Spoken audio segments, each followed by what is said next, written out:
that level of recognition, because we talk a lot about supply chain vulnerability, and this is one of the most vulnerable places we found, when even one ship blocking the Suez Canal caused ripples right the way throughout industry. But also we should recognise the importance that it would be for communities here and also those in Somaliland to be able to move freely, to be able to have passports that were recognised, to conclude international agreements, and to unleash the energy of the country, which, having a properly administered state in that region, enables them to do so. Isn't it time that we actually grasp this nettle and recognise Somalia? Deputy Speaker, the level of consensus that is bubbling away in this House is sometimes not always typical, but it is incredibly important to demonstrate the will and feeling of this House on this important issue. I'll give way to my right honourable friend in just a moment, but the right honourable gentleman raises the important point of supply. We're still not in the place where we're recognising the state of Somaliland, and I think that's a real tragedy. It's also so sad to see that so many Somalilanders have difficulty travelling to Somaliland. They can't fly direct from the UK, but have to go via either Addis Ababa or Dubai. Actually, by recognising Somaliland, we can make that step of making so many British citizens' lives easier by recognising it. I give way to my right honourable friend. I'm grateful to my right honourable friend for giving way and pay tribute for securing this important debate, and I think the attendance here shows the strength of feeling across the House. But does my right honourable friend agree that recognition can take several forms, and there are some interim steps that the government could take that would show willing, positive progress towards the formal recognition that we all want to see? And that could be steps such as the Department for International Trade, or the Foreign Commonwealth Office, in its responsibilities to the Department for International Trade, to channel food and aid through Somaliland, rather than seeing Somaliland at the wrong end of the supply chain, often ending up with a raw deal. Yeah. Well, that is absolutely correct. For so long that international development aid has been channelled through the Federal Republic of Somalia, through the government in Mogadishu, which has sadly meant that actually those people in Somaliland have often not got the level of assistance that actually this government was expecting them to get. And a perfect example of that was on vaccines. A large supply of vaccines was sent for the people of Somaliland, but it was channelled through the government in Mogadishu. So by the time it arrived in Somaliland, sadly, most of those vaccines only had a few days left in order for them to be dispensed. I'll go to my right honourable friend, and then I'll go to the honourable gentleman. Thank you, Madam Deputy Speaker, and I really do thank my right honourable friend for allowing me to intervene. I don't have any Somalis in my constituency, but I have a great deal of love for the country. The reason being, my ayah came from Somaliland when we lived in Aden. Can I remind the House that the Aden Protectorate and the Somaliland Protectorate were very closely linked. I do remember my father flying over to Somaliland as part of the Aden Protectorate levies when there was a close link. Somaliland has a real affection, the people of Somaliland have a real affection for this country. It goes back a long time, and it would be absolutely right for our government to encourage and support and allow Somaliland to be actually a real nation.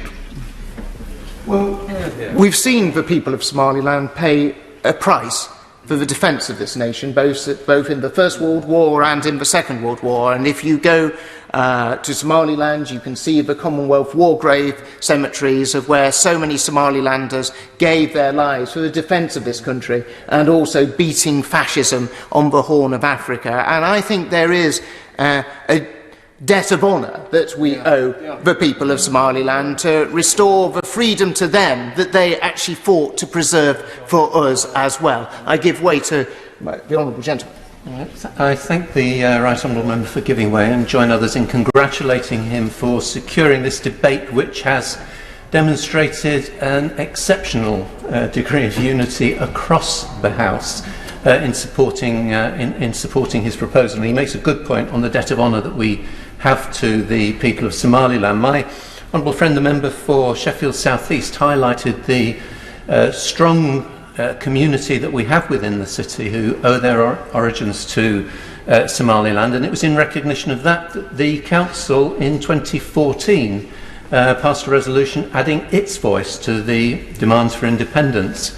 But would he agree with me that the elections held last year, the parliamentary and local elections held last year, again another successful democratic moment within Somaliland, simply further reflected the maturity and the strength of democracy within the country, which is an essential building block for recognition for statehood, which should be recognised by the government. Madam Deputy Speaker, I don't often stand up and advocate that the government should be following the leadership of Sheffield City Council, but on this occasion I very much do. It should try and catch up with what Sheffield City Council have been doing. And, so many communities, whether it's Sheffield, Liverpool, Cardiff, Bristol, Swindon, we can go on, have actually welcomed Somalilanders, and Somalilanders have made these great cities and great communities their home, and will continue to do so. I give way to the Honourable Lady. I thank the Right Honourable Member for giving way, and it's demonstrated tonight just how important this topic is for all of us here. Newport is home to the second largest Somaliland community in Wales, and I want to place on record my thanks for their contributions over the years to the city. It's been amazing. But I wonder, has the Right Honourable Member given any thought to how the devolved governments can play a role in supporting the people of Somaliland as they continue to seek formal recognition?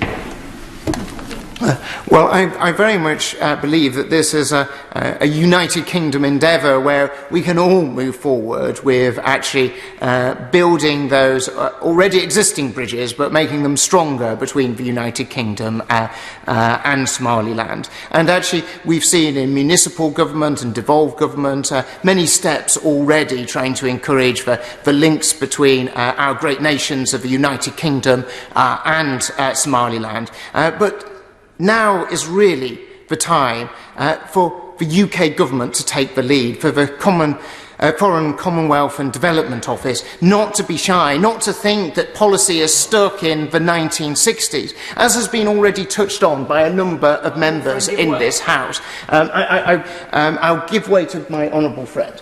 Thank you very much indeed to my honourable friend. I congratulate him on this debate on a very, very important subject. And we've heard in the House today unanimity on the very many reasons as to why we should recognise Somaliland. But I wonder, as a former Education Secretary, would he view and accept Somaliland as a champion of education in Africa for both boys and girls? And when we've heard the reference to how the devolved administrations and how this government can assist and help and develop and support Somaliland, the education system is not only something to be treasured, but perhaps we can support that in some way. One of the most precious things that we can have in a nation is democracy, it's justice, but it's also the education that we give our children. And if you have the privilege of going to Somaliland, you actually see boys and girls both being educated. There is no discrimination there. They recognise that they want to be educating all, because that is what will strengthen Somaliland for the future. I give way to my right honourable friend. I'm most grateful to my right honourable friend. He's heard representations from a number of places where there are large Somaliland communities. Would you join with me in making the point that remittencing and remittances into Somaliland from the diaspora is enormous? Some years ago, the level of remittencing was something like 6 times the annual state budget. And one of the things that the Minister could take away and consult with his officials about today is trying to make remittencing easier, so there's more competition, less charges for the enormous community in the United Kingdom to be able to send money back through the remittencing structure without paying exorbitant fees. My right honourable friend is right to highlight the importance of remittances going into Somaliland. And actually, this government doesn't make it easier for people to be able to do that. And because this government takes a view that Somaliland is lumped in with Somalia, it makes it much more difficult for businesses to be able to operate there, make sure that there's a flow of money from the diaspora community in this country going back to Somaliland. And it's a very practical measure that the FCDO, working with Her Majesty's Treasury, could actually take up, look at, and how they could make those improvements. And I hope my right honourable friend, the Minister, will actually able to respond to that in his comments at the end of this debate. But this is a country that has incredibly proud links with this country. Yeah. This is a country that when we have been in need and what we have asked for help, they've responded.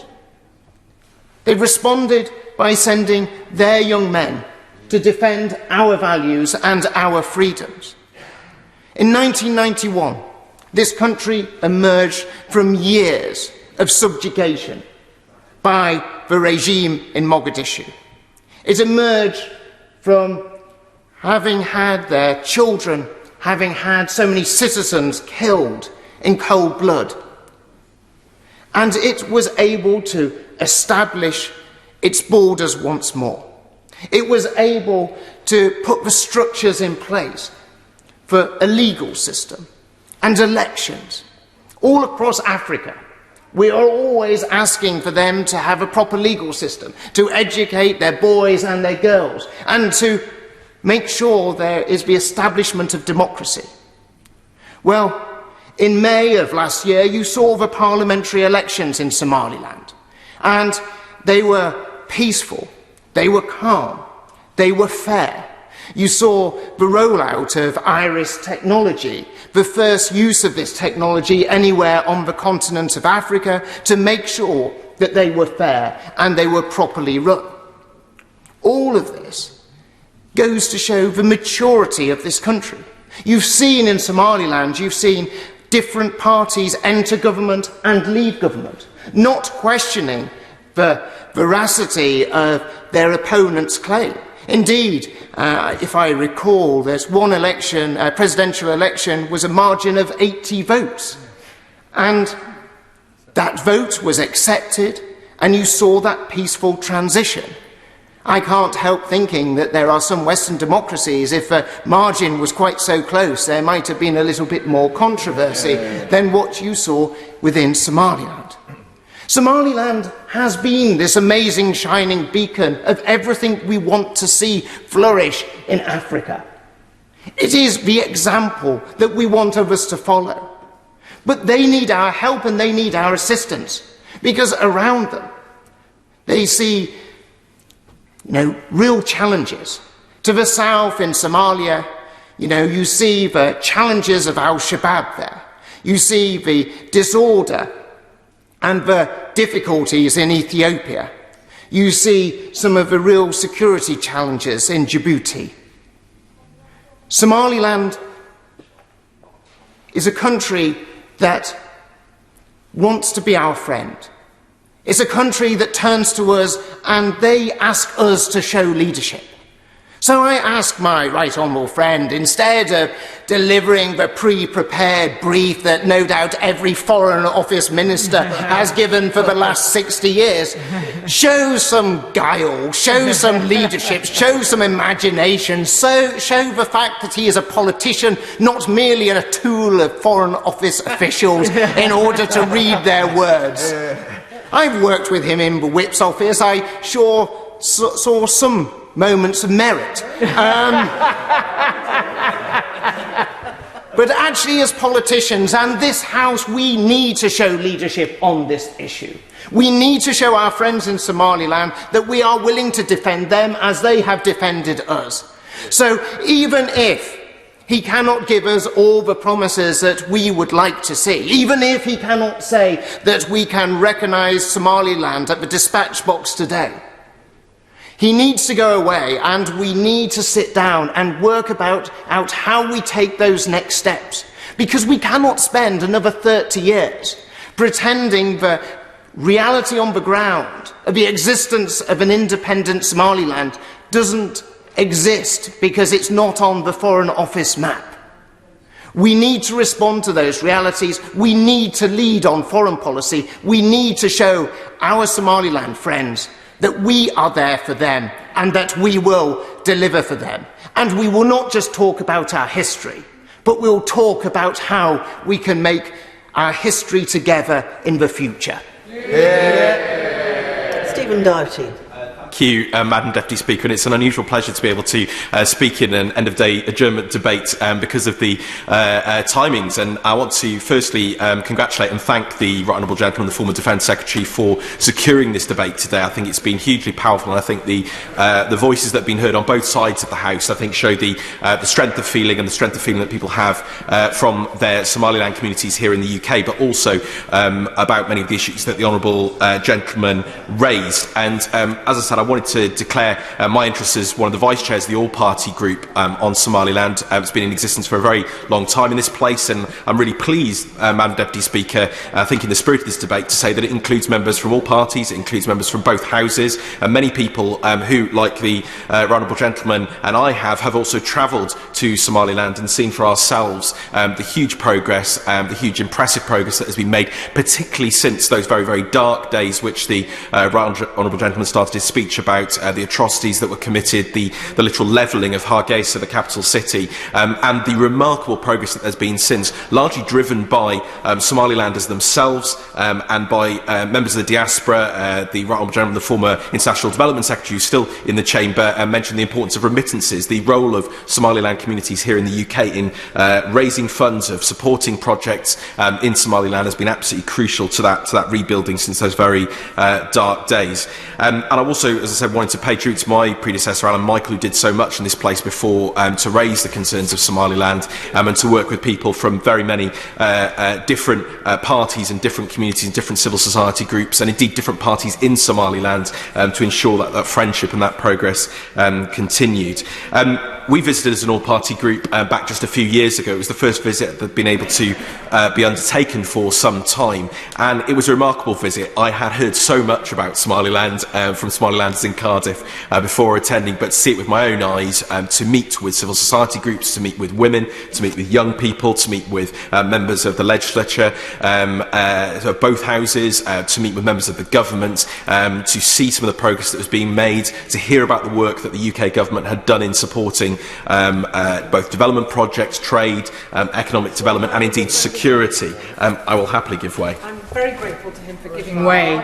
Does he agree with me that, as well as recognition, we should also recognise, as he's done, the important contribution Somalilanders have made in the development agenda, and that the government's decision to cut the aid budget from 121 million between 2020 to 21 to 71.2 million this year is setting the nation back, and the government needs to reconsider that budget as well? Well, the honourable lady, my honourable friend, raises an important point. She knows my views on the aid budget. I've expressed them in this place many times. I know they're shared by many members on the other side. I think there have been some very welcome investments in Somaliland, both in terms of the aid budget, but also, as the Right Honourable Gentleman mentioned, formerly CDC, now BII, and the investment in Berbera Port, DP World partnership there, which I think has been very important and welcome. But she's absolutely right that those cuts have impacted on our ability to work on a whole series of issues in a whole series of countries and a whole series of strategic locations. I think they were an error. We've debated that many, many times in this place. But as I said, the history of the Somaliland community and those friendship links, and it was mentioned, goes back well beyond all of us in this chamber. In fact, in Cardiff, it goes back to the middle 1800s.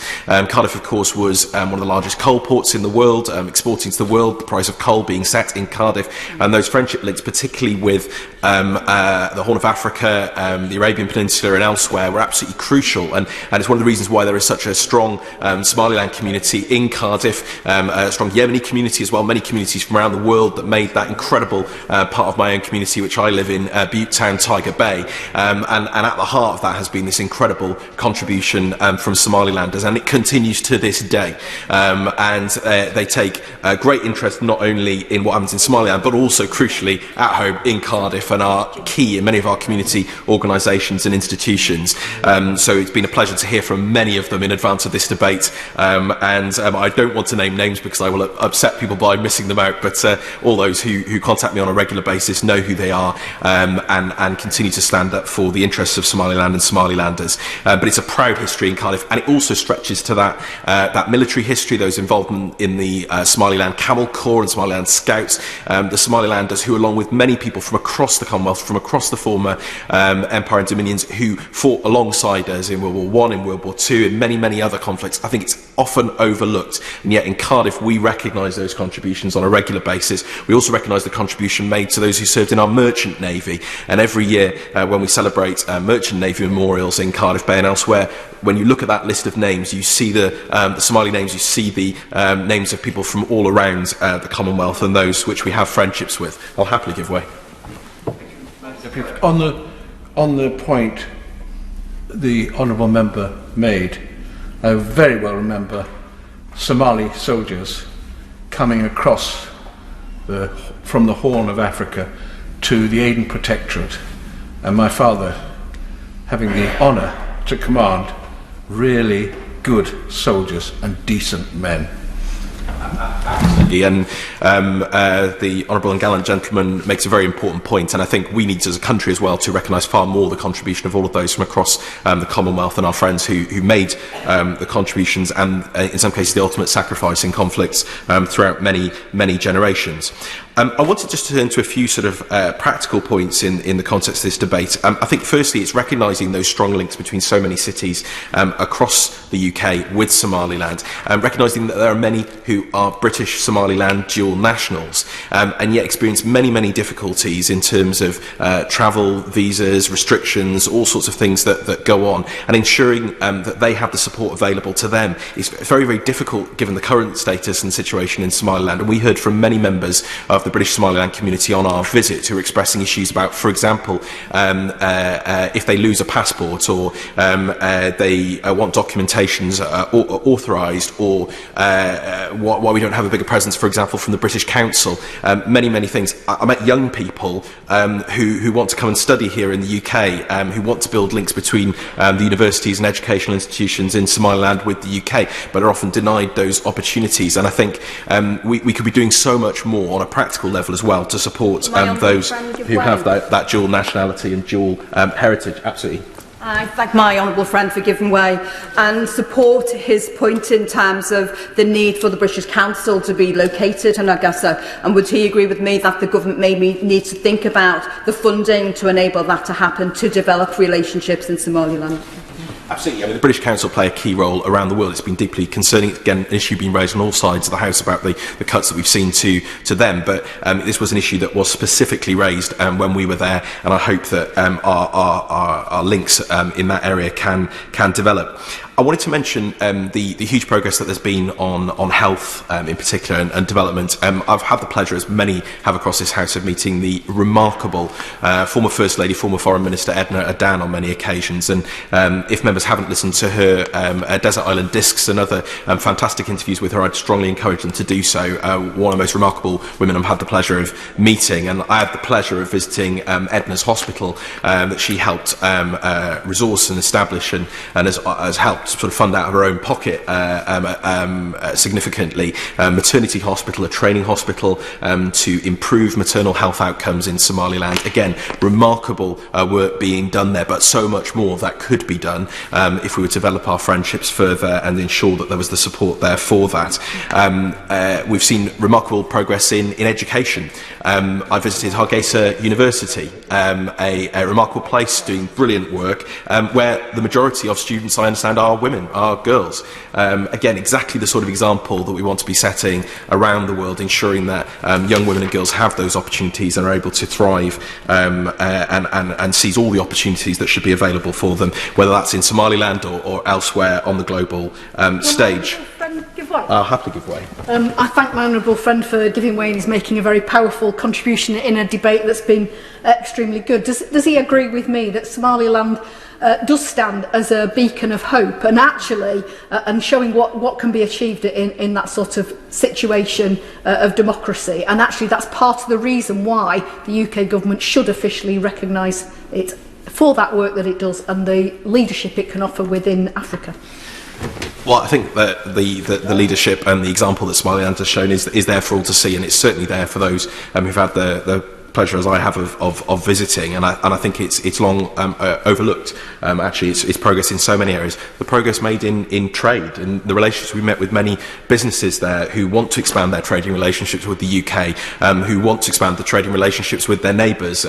Indeed, that's one of the crucial driving factors behind that investment in Berbera Port by DP World, by the UK and others. Absolutely critical, not least when other trading routes may be more difficult, may have the interests of other strategic, not what I want to say opponents, but other challenging countries in the world who may have a different agenda. It's absolutely crucial that we're getting in there and supporting those trade links and supporting the development of them. The politics has already been mentioned. Significant progress in elections and democracy, the holding of multiple elections, both at the presidential, at the parliamentary level. I've met with representatives of all the parties, civil society. Not everything is perfect. But there has been significant progress over recent years, and indeed we have played as the UK a key role in supporting the practicality of elections and ensuring that they are free and fair, and also through the election observation missions, which have often had strong UK support and contingents. The security situation has been mentioned as well. I would love to see the day when a more reasonable approach is taken to the travel advice for Somaliland. There have been some improvements recently, but unfortunately some of the travel advice puts off people travelling and building those links. I do urge the FCDO to look at that again and see whether they can be more open about the travel advice to Somaliland, because in reality, it's a very safe place. It's a place that you can do business, you can do education, you can travel, and we don't want to see potential friendships and links being pushed away. The strategic location of Somaliland has been absolutely rightly raised by a number of members in the House in the debate tonight, and particularly by the right honourable gentleman proposing the debate. I think there is a very serious concern here about the activities of opponents, whether that be Russia, China, others operating in the region. We have a strong friendship. Somaliland wants a strong friendship with the UK. This is a key strategic location. I think it would be very foolish if we didn't recognise that in terms of our global Britain strategy and our wider strategic posture around the world, not least with a place that wants to have that close friendship with us. I'll happily give way. The honourable gentleman for giving way, and congratulate my right honourable friend for securing this debate tonight. And would you agree with me on this issue that he's raising specifically on the strategic placement of it, that actually it does also, if we can use our Commonwealth connections across Africa, we can also highlight that strategic importance, not just in terms of its military and diplomatic links, but also its strategic place within actually the development of the Commonwealth going forwards for the future as well? It's been a point that's been raised with me by the Somaliland government and by members of the Somaliland community on a number of occasions, and indeed as an all-party group we previously raised the question of, for example, that even though that's not they couldn't attend as a full member of Commonwealth summits, whether an observer status or an attendance in another capacity might be possible even now, and certainly building links through the Commonwealth and building links through other international organisations is going to be critical. As I mentioned, it was a delight to have the support of the International Parliamentary Union in terms of our APPG links, because I think there's huge opportunity there, for example, for mutual training and exchange and links between our two parliaments, and a real mutual desire to do that on both sides. And again, through the Commonwealth, that could be also key. But I wanted to end, Madam Deputy Speaker, by just re-emphasising the huge contribution that Somalilanders have made to Cardiff, that they've made to the UK, and that the huge benefits that come out of that mutual relationship of friendship and respect. I think it's a relationship that hasn't had enough attention. It's a relationship that needs far more attention, both from our government and indeed in this place. And I'm really delighted today by the voices that we've heard speaking up a friendship of support and solidarity with Somaliland. I think that shows a very strong message to the government, and I look very much forward to hearing what the Minister has to say. Jim Shannon. Madam Chair, and it's an absolute pleasure to make a contribution.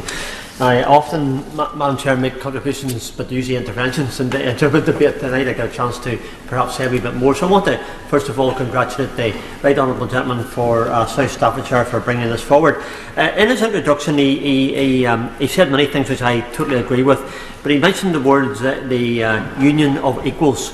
I would hope that the result of this would be that very request that the Honourable Gentleman, Right Honourable Gentleman referred to would actually take place. Also, there's been much talk about the Somaliland citizens having supported the United Kingdom of Great Britain and Northern Ireland through their participation in wartime activities and alongside them, and that's very important. So that strong relationship is very clearly there, and I believe that our Minister hopefully will reply in a very positive response. I would wish to perhaps, Madam Chair, tonight draw the House's attention to something that concerns me. I'm Chair of the APPG of Freedom of Religious Belief, and I want to speak very quickly on that because the Honourable Right Honourable Gentleman referred to that in some of his contributions, as others have. So I want to draw the House's attention to the situation of Christians in Somaliland. Of course, it is heartbreaking that so few Christians remain in Somaliland, having been driven out due to extreme persecution or even killed. It is estimated that only a few hundred Christians live there today, but it is impossible to know the exact number due to the secrecy that they are forced into as a result of the very divisive clan mentalities and vigilantism that pervade that country. Christians suffer ostracisation and discrimination from their wider families and the communities wherever they are discovered, and the few Christians remaining in Somaliland are forced to worship in secret for fear of attacks from extremist groups like Al-Shabaab, the Right Honourable Gentleman referred to in his contribution, propagates anti-Christian ideology and threatens converts to Christianity with execution upon discovery. The women in Somaliland are in many cases under threat. The situation is even worse for those who are discovered to be Christians, fearing rape, forced marriage, or being stoned to death.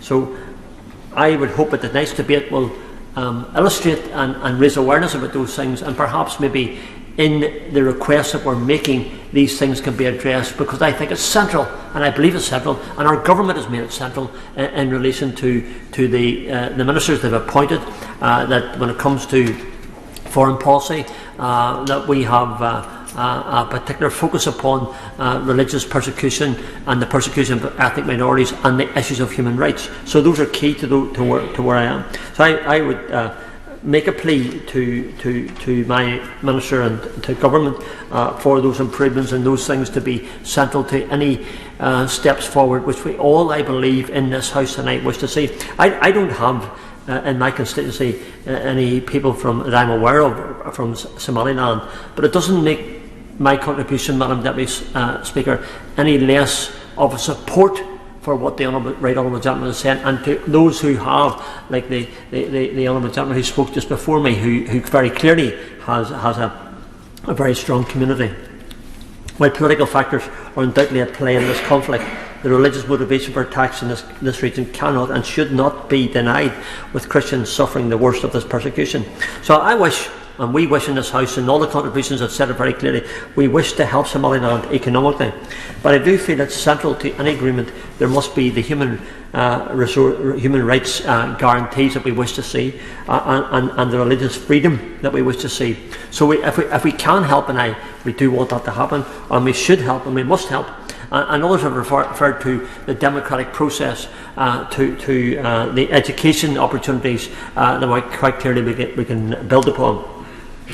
The jobs and a strong legal structure, improvements to the health through the COVID vaccines, which the Right Honourable Gentleman referred to.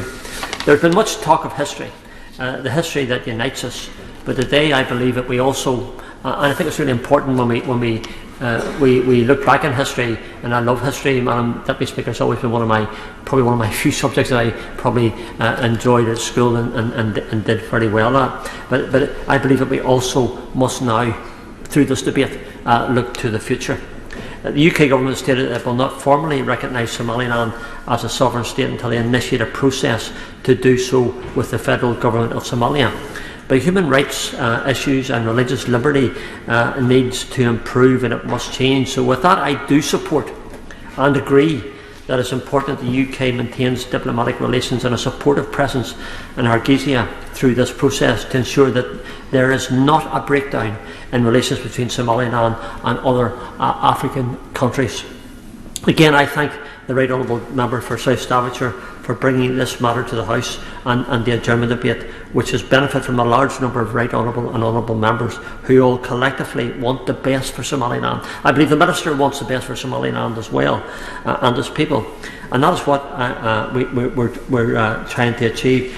Somaliland needs our help. Perhaps this debate tonight has been the opportunity to do just that, and let's not be found wanting. Tonight the time has arrived, and I believe the contribution of all those who spoke tonight is an indication of our request for our government, our Minister, to do well for them. Thank you so much. Kerry McCarthy. Thank you, Madam Deputy Speaker. I didn't intend to speak at all, but I'm glad to have the opportunity to say a few words. And I do want to start by congratulating the Right Honourable Member for South Staffordshire for securing this debate today.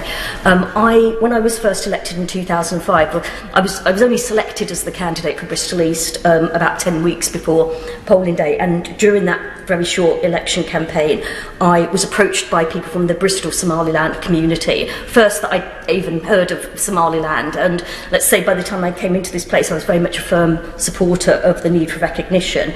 And the Honourable Member for Cardiff South and Penarth, his predecessor, who's already paid tribute to, Alan Michael, somehow this had reached him on the grapevine, and I remember him accosting me in the division lobby, I think on my first vote here, and saying we need to campaign on Somaliland. And he was on the front bench at the time, but a year later in 2006 we set up the all-party group, and I'm pleased to have been an officer, I think, pretty much ever since then. And I do congratulate the current Honourable Member for Cardiff South and Penarth for just being the mainstay of the group and organising all our meetings, and just being such an expert and a source of information on what's going on there.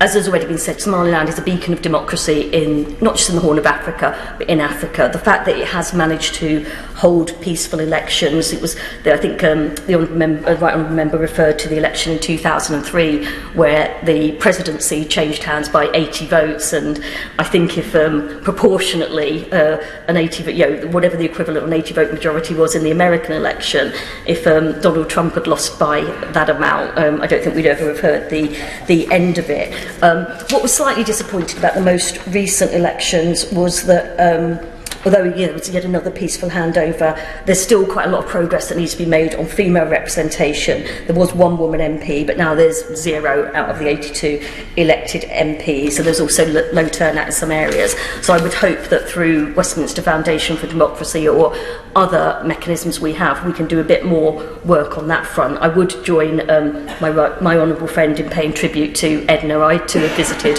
her hospital in Hargeisa. She's a formidable woman, and indeed there are many formidable women that I've met that have been campaigning on issues like FGM, on issues like maternal health services, and indeed for recognition for Somaliland.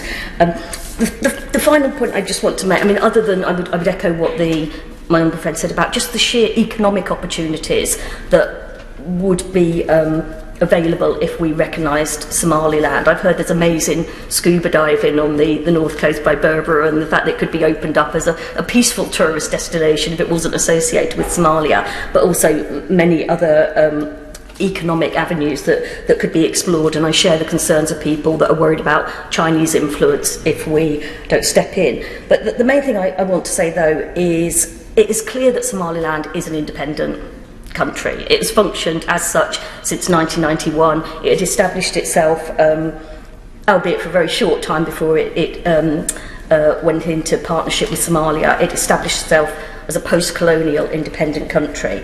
And what is really frustrating, this message that the UK will recognise Somaliland, but we want to be second to do so. And sometimes there's a bit of concern about being seen as too colonialist, and it's rather patronising that we are the ones that grant nationhood on the country. But I remember when Mark Mallock-Brown was a very good Minister for Africa in Gordon Brown's government, and he really engaged with the APPG on Somaliland, and I really thought we were getting somewhere. I really thought, he'd had conversations with various African countries, the African Union. It looked like we were almost there in terms of that recognition status. But the last we've heard, I think the current Minister for Africa said in November 2021, our policy remains it's for Somaliland and the federal government of Somalia to decide their future. Well, it's nothing to do with the federal government. the Honourable Lady for giving way. I think she raises a really important point, because you're effectively giving the final say, the decision-making power, to the country that doesn't have free and fair elections, to the country that doesn't have judicial and legal systems, that doesn't educate boys and girls. We're effectively rewarding poor behaviour and actually being harsher on those who actually demonstrate the types of behaviour and the types of system that we really want to encourage. I mean, that was exactly my point. It is nothing to do with the federal government of Somalia. The future of Somaliland should not be in their hands, and we need to be brave. We need to step up to the plate. Either the minister needs to find a country that will go first so that we can go second. I think some of the Scandinavian countries have talked about it. I think Canada's talked about it. As I said, some African countries have done that. But if we don't do that, we will find that we're here in another 10 years' time, and they'll be celebrating their 40th anniversary of de facto independence, but not actually recognition. So I finish with a plea to the minister. Will he actually step up? And if we won't be the first, can he find someone who will be? Minister Chris Heaton-Harris. Thank you, Madam Deputy Speaker, and I'm very grateful to my right honourable friend, the member for South Staffordshire, for securing this debate, and have learnt of his long-standing and enthusiastic engagement on Somaliland, and I'm afraid, probably like so often in the past, I feel I might well disappoint him a tiny bit today, but I will try and answer many of the points that he has made, and I'm also grateful for what has genuinely been a pleasure of a debate to listen to, for all honourable and right honourable members for their contributions, from Bethnal Green and Bow, Cardiff South and Penarth, my right honourable friend from Elmet and Rothwell, right honourable friend for Sutton Coldfield, right honourable friend for South Swindon, the chairman of the Foreign Affairs Select Committee, Liverpool Riverside, Brent North, Wolverhampton South West, Worley, my right honourable friend for the Vale of Glamorgan, my right honourable friend for Beckenham, Sheffield Central, Newport West, Bury North, Nottingham South and North West Durham, and the other speech contributions all demonstrate the depth of passion there is for Somaliland. And many members described how their constituents from Somaliland are so active in such a positive way in their constituencies, and it's I think it's a testament and a tribute to them for such a positive contribution being made. My right honourable friend detailed Somaliland's proud links and friendship with the UK, and I would like to think what he detailed was absolutely correct. Now, my honourable friend, the Minister for Africa, would have been delighted to take part in this debate, but she is currently visiting East Africa at this point in time. So it's my pleasure, as Minister for Europe, in post for less than a month, to respond on behalf of the government. Now, Somaliland has a remarkable and unique story, and its people are rightly proud of their homeland and its achievements. Our relationship with Somaliland dates back to at least the 19th century, when a number of seafarers and merchants settled in Britain, and then later the UK established a protectorate. The honourable gentleman for Cardiff South and Penarth mentioned not just the contributions of people from Somaliland to his city, the city that he represents, and to the United Kingdom, but the deep links they have formed and communities they have formed across Cardiff and beyond. And indeed, obviously, quite rightly mentioned his predecessor and his role in establishing the all-party group in this place and the interest that has grown from it.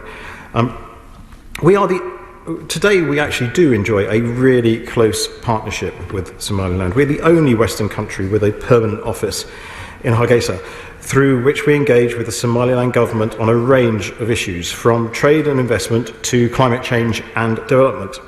The Somaliland authorities also have an office in London, and we have regular contact with their UK representative and his team. The government understands the strength of feeling towards Somaliland and the interest which obviously has been demonstrated in this chamber today around the issue of recognition. In recent years, Somaliland has made great strides towards an inclusive democratic process, and this forms the bedrock of its stability, detailed in some way by the contribution by the Honourable Lady for Bristol East and a number of other honourable members. Last May we saw successful local and parliamentary elections. I'm glad to say that the UK was the largest donor to that process, including funding a mission to observe the elections. The honourable gentleman give way. I'd happily give way to my right honourable friend. Right honourable friend giving way. I wonder if he could tell the House as to what he thinks are the defining characteristics of what he would describe as a nation state. I'd be delighted to tell the House, but not at this point in time, because I'm going to continue my contribution. But if you want me to come to that point, I shall happily come to that point, but possibly later in my speech. It is now important to ensure that the presidential elections and reforms of the upper house of Parliament go ahead as planned. In a region where democratic transitions are not always the case, Somaliland, as detailed by many honourable and right honourable members, has demonstrated that one person, one vote elections are possible and that inclusive democratic processes can be achieved. And I did hear the salient and wise contribution on religious freedom from the honourable gentleman from Strangford, and I thank him for that contribution. Somaliland is also making great progress in trade and investment. The development of Berbera is the most notable example. By 2035, trade through there could support more than 50,000 jobs in Somaliland. We've also forged a partnership with Dubai Ports World to invest in logistics facilities along the Berbera corridor, which runs from the coast of Ethiopia. These investments have the potential to drive economic growth and boost stability across the Horn of Africa. Again, these are hugely positive developments, and again, we are proud to be playing our part. British International Investment, the UK's development finance body, is investing in the port with Dubai Ports World as part of a $1.72 billion investment into 3 ports in Africa. And we are using official development assistance to construct a new road bypassing Hargeisa. That means journeys past the city will take hopefully just 30 minutes. In just 1 second, instead of up to 12 hours due to current congestion. Not only will these investments boost prosperity, they will bring greater regional integration, which will support peace and stability. I thank my right honourable friend for giving way, and I think he raises a very interesting point about the fact that the UK government has felt the ability to invest in the Port of Berbera and also in the infrastructure of Somaliland. I wonder if he could sort of maybe come to the point of actually saying to the House as to whether he thinks such a level of investment would have been able to be done in Somalia, and I think the answer would be no because of the security implications, and I wonder if he could lay out to the House what are, in his view, the defining characteristics of a nation state, and we could then maybe he could comment as to whether he thinks Somaliland correspond to any of those defining characteristics. I thank my right honourable friend for his contribution, and I was going to come on obviously to the point of security immediately, because we've also collaborated on security. The UK has supported training on human rights for Somaliland police and security services, and have contributed to 20 years of work on mine clearance. Happily, we expect Somaliland to be declared mine-free in the near future. Somaliland... I'll give way another time to my right honourable friend. I thank my right honourable friend. I just wonder if he would able to, as in the spirit of debate, as of course which his chamber is for, if he'd able to respond to either of the 2 previous questions he had answered as to whether he thinks it would be likely that the British government would have been able to make the investment in Somalia as they have done in Somaliland, and also whether he could set out what he believes the defining characteristics of a nation state, both of which I think he should be able to respond to as a minister. I thank my right honourable friend for his contribution yet again, and as he asked me a question that he then answered in the same question, I will continue with my speech. Somaliland has also made strong progress in development, which we have been proud to support. Education, particularly for girls, is a priority, as it is across all of our work. Our Somali Girls Education Programme has reached over 13,000 girls in Somaliland to support their learning and transition from primary to secondary school, a point that I know my colleague from Bury North has well noted. Through the Global Partnership for Education, the United Kingdom has supported the development of Somaliland National College for Education and trained nearly 2,200 teachers. Sadly, climate change is having an increasing impact on Somaliland and the wider region, and we are very concerned about the current drought, which has resulted in acute water shortages and reduced food security, particularly for 800,000 people living in rural areas. Early action is essential, and the UK is developing a package of measures to address the drought. We are also working with international partners to ensure additional funding is made available as soon as possible. Now, the strength of the partnership between the United Kingdom and Somaliland is clear, but I know that sovereignty remains at the top of the agenda for many people from Somaliland. So, I'd like to address that question. I acknowledged earlier the strength of feeling around this issue. It is one of real importance to people in the region and in diaspora communities around the world, and there are a range of views on the subject. Strong convictions exist on all sides of this debate, and in part this reflects the complex and at times painful history that has followed the brief independence in June 1960 of what had been British Somaliland. The United Kingdom government's position on this matter has been consistent, and it will not come as a surprise to my right honourable friend, the member for South Staffordshire, as it is exactly the same as it was when he was in government. We value the close and productive relationship with Somaliland, but in line with the rest of the international community, we do not recognise it as an independent state. We firmly believe that it is for Somaliland and the federal government of Somalia to decide their future. It is for neighbours in the region to take the lead in recognising any new arrangements. One second. Happily could wait to the I'm grateful to him for giving way, and I just wanted to draw a parallel to the country I was born in, Bangladesh. And the UK government, then government, did take a leadership role and supported the right to self-determination of the country I was born in the war of independence between Pakistan and Bangladesh. It didn't say that Pakistan should be determining the future of the independence of what became Bangladesh. Does he not see how ridiculous that position is that he's taking?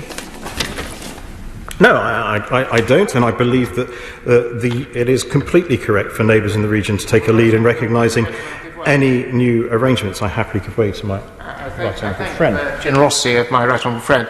And, you know, if we take the position that he's espousing at the dispatch boxes, that he wants there to be discussions between Somaliland and the Federal Republic of Somalia, and that's something that people have engaged with extensively for many, many years. Doesn't he also recognise that the fact that, you know, it cannot be the situation where the Federal Republic of Somalia can have a veto over the independence, and actually Britain does have a role in convening these discussions, leading these discussions, especially as the UN penholder on Somaliland and Somalia? My right honourable friend makes a proper point in this area, as he always does. But I'm afraid to say that, you know, the UK government position on this matter has been consistent, and was consistent in the time that he was within government, and remains the same. That we have long encouraged dialogue between the authorities in Mogadishu and Hargeisa on their future relationship, and we continue to do so. I'll happily wait to my right honourable friend. Deputy Speaker, and I thank my right honourable friend for allowing me to give way. A nation state, according to me, is some grouping of people that all speak roughly the same language and have a similar heritage.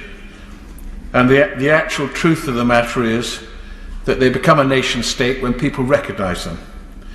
And I don't think it's fair that Somaliland only becomes a nation state if the people who are traditionally against them, around them, agree to that.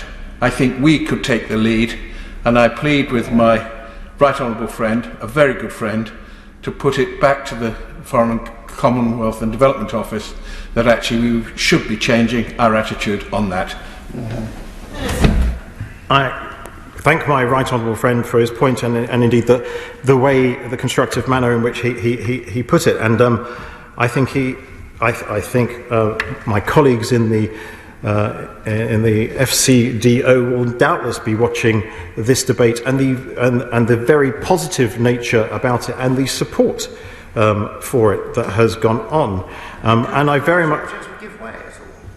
at all. I believe I have been giving way fairly regularly, and yes, of course I have. If my right honourable friend could inform the House as to when the policy on Somaliland was actually last reviewed, and as to how extensive that review of policy was. As Minister for Europe, I'm afraid I cannot give the honourable gentleman that information, but I would happily write to him. And I was going to... Yes, of course, I happily give way to him. He's been very, very generous. On a practical point, following the interventions that have been made, he's well aware that there is huge political instability in the Federal Republic of Somalia at the moment, including within their government, huge chaos, infighting, and many other problems going on. Who should the Somaliland government be having discussions with? This is a practical question that they have certainly raised with me, given the chaos that we've seen in Mogadishu in recent months. I thank the honourable gentleman for his point, and the answer is with its neighbours, with the African Union, and those that are properly interested, and indeed there is a representative body in this country which we do engage with, and those conversations should obviously continue through those appropriate routes. Now, I do understand. My right honourable friend will notice that and did mention that I am a politician, and I do understand that this position obviously cannot please all parties, and I recognise that the supporters of Somaliland independence will continue, quite rightly, to make their case. But let me conclude by assuring the House that whilst we believe that it is for Somaliland and the federal government... Order. Only temporarily. I beg to move that this House do now adjourn. The question is, this House do now adjourn again. Minister Chris Heaton-Harris. My right honourable friend and I will remember the happy days in the Whip's office where interesting procedures of the House do step in every now and again. But I was hopefully drawing to a conclusion by assuring the House that whilst we believe it is for Somaliland and the federal government of Somalia to decide their future, we do remain committed to a close and productive partnership. We will continue to support the Hargeisa authorities and the people of Somaliland on their democratic journey, and we'll do this by investing in Somaliland in pursuit of trade and prosperity, by building security for all Somalilanders, and by supporting development and resilience to the impact of climate change. Once again, I'd like to thank all members for their contributions to this excellent debate, which I truly have enjoyed, and I look forward to having similar debates in the near future. Question is that this House do now adjourn. As well as that opinion, say aye. Aye. The ayes have it. The ayes have it. Order. Order.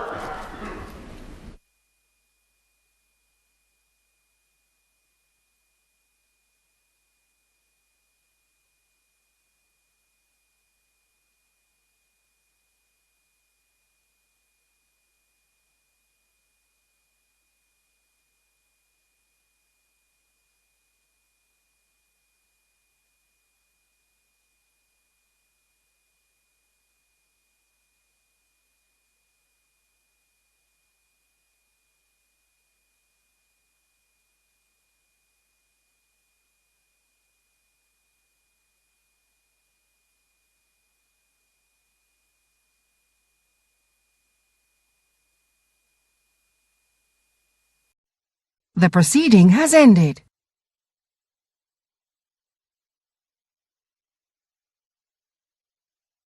The proceeding has ended.